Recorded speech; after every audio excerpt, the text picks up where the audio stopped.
Right. Well, I originally wanted to, this was like in the late 70s when graffiti artists were bombing trains. First, I just moved to New York and I was amazed at how cool that was. And it was dangerous and it was exciting, but it was also scary. So, that was sort of the pop that I wanted to be boiling in. So they do these big, bright, huge, attention-getting, colorful tags with their names on it. So I wanted to do the smallest, most anonymous pieces.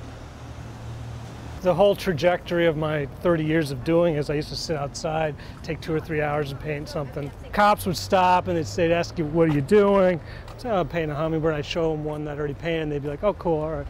Now it's an automatic felony. So I don't do it anymore because I don't want to go to jail. The climate has changed so much in the city. I put a sticker up or I stick something up. Like there's one of my hoodie stickers right there. It's just like boom and I'm out of here so the cops don't see me and I don't get arrested. I know people think I put those hoodie characters up to mark where they sell drugs, but it's true, that's where they were. This was in the Lower East Side, which was not a nice neighborhood. You would not want to go there unless you had to. I mean, that's where I used to live, was the big drug market neighborhood. But it was about a lot more than that. So it was drugs, it was crime, there was HIV. So people were dying, shooting up with used needles even though they knew it was killing them. It's just sort of a poetic gesture, that guy. There is an ominous tone to it, but there's more to it, I mean, to me, And so I wouldn't define it too much. I wouldn't define any of them too much. Mostly what I'm influenced by is music. Moving here in the 70s, seeing like Patti Smith and the B-52s and there's the Ramones, who I love to death. So if you were in art school, chances are you were in a band back then.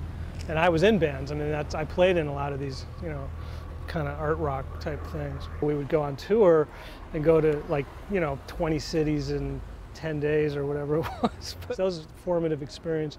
Punk rock, noise, chaos. End of the world, no future by night, and then by day I'd be in these museums which were astonishingly quiet, just the old master museums because that's the kind of painting I like. So I really, I went in Vienna and Berlin and Paris and London. I went to all the major museums and took them in. So something happened to me there, which is where how I came up with this kind of, urban art thing that I do.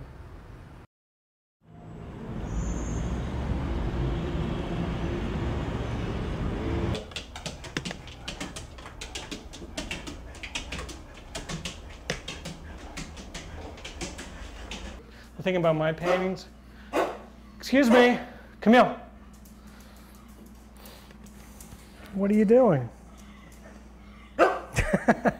When I was in all those punk bands, I went to all those museums in Europe and I studied and looked at and absorbed and downloaded to my permanent memory all these old master paintings. The techniques of glazes and layers, right, and sort of optical, luminous paintings. So all the paintings I do now, they look one way, but if you put a light on them, they light up. See that? You want to see it again? What happens at night is it reflects enough light to actually light up the room.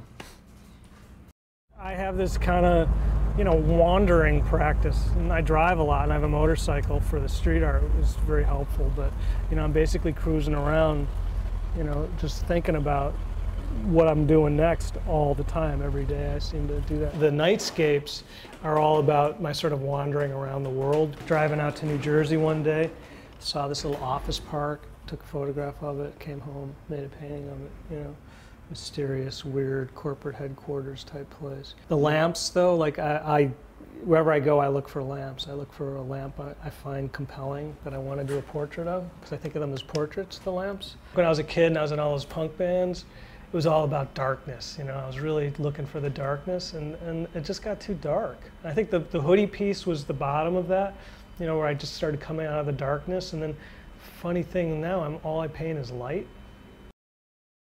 Well, these are all friends of mine. This is combining my interest in painting light with portraits or people I know, which is what I used to paint. I love seeing this in nightclubs or bars when people are looking at their phones and they're illuminated. It seems like this kind of spiritual illumination, you know, their cell phone. So these are girls who are friends of mine, or some of them are girls I went out with.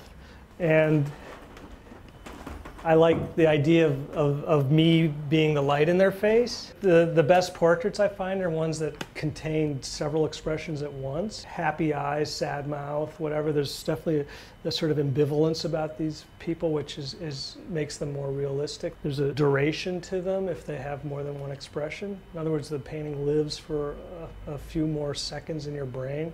You know, you're in the world of the painting, which is what I like when I go to museums when paintings do that. The real inspiration came for these when I was looking at this Dutch genre painter, Ter Borch, little paintings of people in rooms, and every one of them, the illumination for the people in the room comes from us, the people who are looking at them.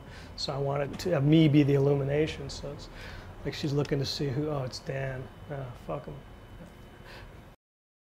I would never be satisfied or happy. I mean, I'm just like congenitally restless by nature, which is, you know, it's not so fun being me, but it's actually been really good for my work because I don't do the same thing over and over again. When I was a kid, I would walk home instead of paying for the subway. So I spent like 3 or 4 hours a day just walking the streets in New York and loving them. I think the whole body of my work is just a huge romance with New York City. It's all about how much I love the city.